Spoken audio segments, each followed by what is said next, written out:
Hey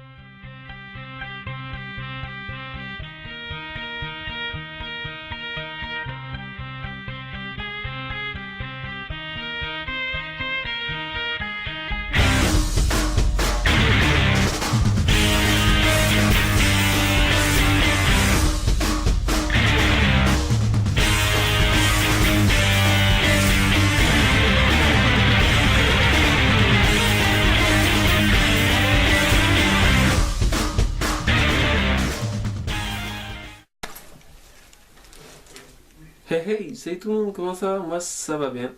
Alors aujourd'hui, une petite vidéo assez spéciale, comme vous voyez sûrement, je ne suis pas... Hop, voilà, c'est mieux. Hop. Comme vous voyez sûrement, j'ai un peu mon attirail de G tactique. Donc c'est une vidéo sur cette présentation là aujourd'hui. Pas. Alors, pour cette vidéo, je vous parlerai du prix total du G tactique, des petites modifications apportées à ceci et des marques. Donc voilà. Alors, c'est un G tactique de la marque Miltech. Marque assez connue dans le monde de l'airsoft maintenant. Donc c'est le USMC noir tactical, il me semble, si d'après mes souvenirs sont bons. Alors je vais vous mettre une vidéo ensemble. Tac. Alors, équipement numéro 1, 2, 3, 4 et 5. Donc la plupart de ce que vous avez vu sur moi n'est pas d'origine. Il y a aussi le petit mousqueton là et ça. Donc voilà. Alors ce gilet m'a coûté en totalité, avec les modifications que j'ai apportées moi-même, la bagatelle de 142,46 €. Ça fait pratiquement autant qu'un Siras. Oui, je vous l'accorde, mais un peu moins cher. Donc le gilet en lui-même m'a coûté 67,97 €. Les patchs 5 € pièce. La baïonnette ici, donc une baïonnette M16, m'a coûté 11 €. L'holster ici m'a coûté 18 €. Qu'est-ce qui m'a coûté celui-là? La poche vide chargeur ici m'a coûté 6,49 €. Le holster cuissard m'a coûté 29 €. Donc pour une totalité de 142,46 €, comme je l'ai dit précédemment. Donc comme quoi vous voyez, à moindre coût, on peut se faire un très bon gilet.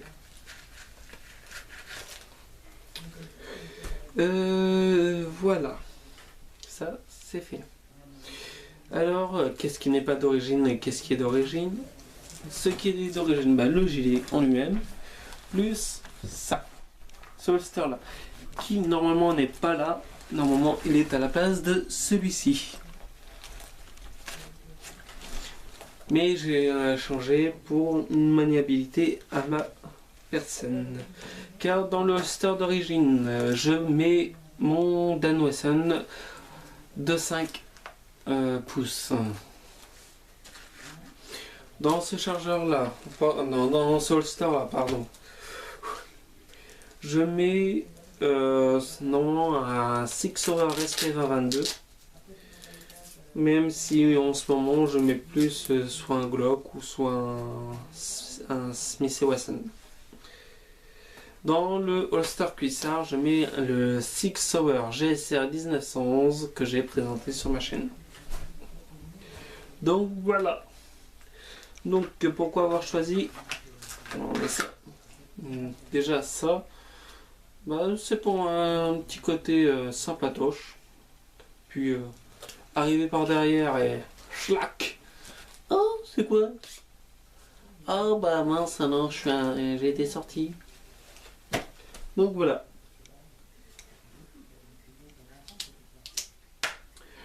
Quoi d'autre?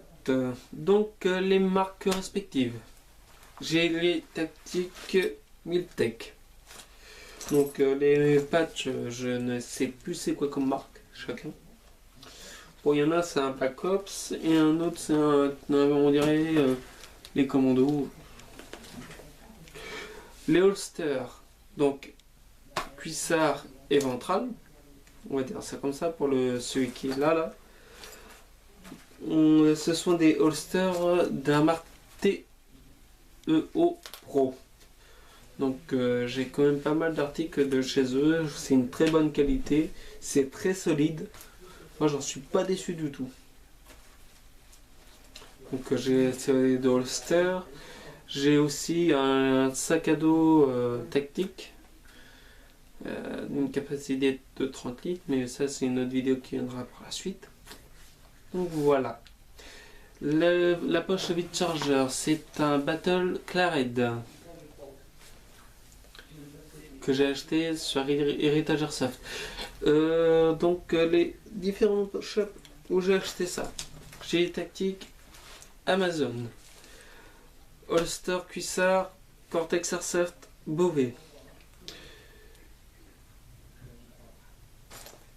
D'ailleurs dans le site.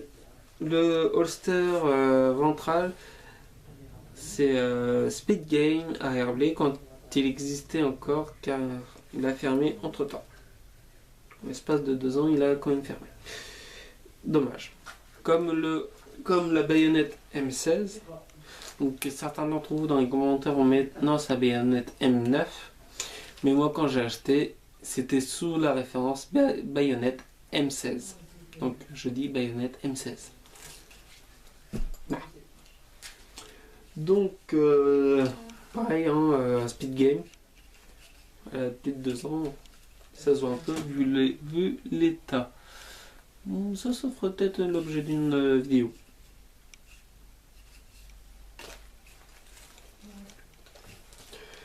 Donc voilà. Sur ce modèle, il y a quand même pas mal de rangements. Alors, j'ai 3 poches vides, 3 poches chargeurs ici. Donc là, là, là. J'en ai aussi ici, là, et là. Ensuite 3 poches chargeurs ici. Ces 3 poches chargeurs acceptent facilement les chargeurs FAMAS M4 Sterog. J'ai pas de AK donc je vais pas essayer AK. On peut facilement mettre un fumigène aussi, si on en a. Moi je préfère le mettre là au lieu dans la poche vide chargeur parce que c'est plus sûr. Donc dans la poche vide chargeur, moi je mets les chargeurs vides. Comme ça, ça évite que ça traîne. Si je veux aller vite, tac, paf. Je suis en pleine partie, j'enlève, tac, tac, tac. Puis voilà, ça prend 2 secondes.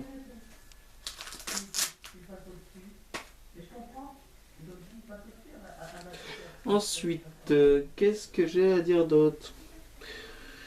Bah, c'est la tenue que j'utilise le plus. Enfin, non, parce que j'en ai qu'un seul.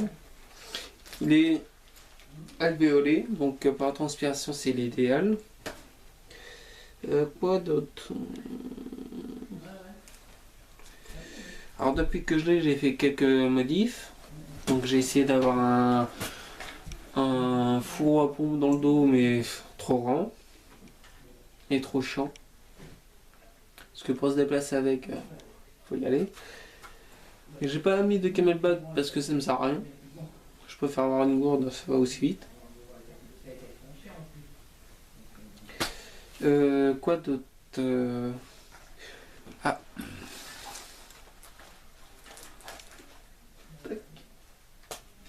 Et tac.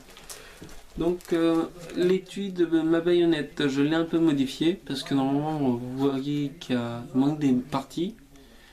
Tout simplement, parce que j'ai enlevé la partie supérieure. Ensuite, j'ai cousu ici et ici, tac tac, des parties de sangle pour mettre comme ça, hein, tac, pour mettre ça qui vient du four à pompe et pour le mettre au ceinturon.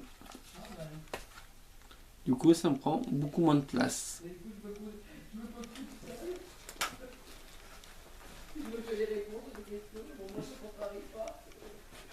Donc voilà, c'est pratique, c'est sympathique, c'est sympatoche. Bon, il va falloir que je trouve un système pour le système de velcro parce qu'il commence à faire la tronche de bouton.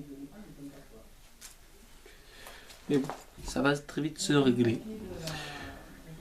Quoi d'autre? Donc, au rangement, j'ai aussi la poche cantine qui est là. Dedans, je mets un speed loader Danwasson et un Tokiwoki. Ensuite, il y a deux poches intérieures. Donc, ici. Donc, j'ai un sifflet et un crayon de papier ici. Et l'autre côté, je mets une carte. Je mets une carte d'un terrain. Par exemple, celui-ci. Hop. Donc ce terrain-là, tac, tac. Je mets ça là. Dans pleine partie, je dois savoir où je suis. J'ai juste à ouvrir, tac. J'essaie de me repérer par rapport à mon emplacement. Tac, je suis là, paf. Et hop, c'est parti. Oui, jeunesse. Bon, il est un peu fui, le truc, c'est bizarre.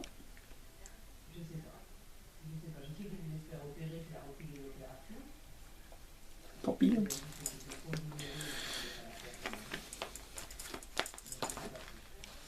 On choisit pas son matériel. Enfin, si on choisit, mais bon. On fait avec ce qu'on a. Hop. Bon, là, vous voyez que je ne ferme pas le zip parce qu'il est très chiant à fermer. Sinon, ça serait ça.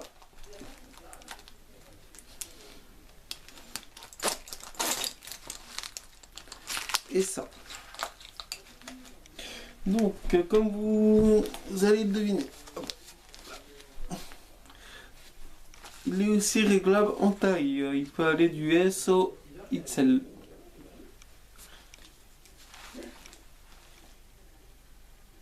Ah. Donc, des deux côtés. Pardon. Ah. Donc, il a quand même une bonne place pour pouvoir utiliser tout type de réplique.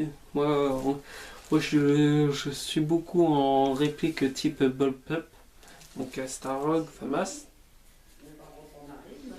J'ai joué aussi en M4 avec, donc il y a de la place. Moi j'ai mon système de visée, hein. Je me sers de ces coins-là pour les mettre. Donc voilà. Cette vidéo touche à sa fin. Donc si vous avez aimé, n'hésitez pas à liker, commenter et partager. N'hésitez pas non plus à vous abonner à ma chaîne. Petit aparté, je fais aussi une petite pub pour un youtubeur, comme d'habitude, Noctis, qui est mon partenaire YouTube. Hein. Mais aussi un autre youtubeur, cette fois-ci on va changer un petit peu. C'est Kenseb et Tonton Jim de la Track. Donc c'est deux youtubeurs pas mal du tout. J'aime bien leurs vidéos. Et aussi n'hésitez pas à vous abonner sur leur chaîne, bien sûr. Et aussi sur mine. Et sinon, notre youtubeur qui est assez connu, c'est Pims de la Simple Team. Allez vous abonner aussi sur sa chaîne. Franchement, si vous aimez le délire complet de l'airsoft, c'est avec lui. Moi, pour l'instant, je n'ai pas de vidéo de partie car je n'ai pas le matériel pour. Donc voilà. Je vous dis ciao ciao et à bientôt pour d'autres vidéos.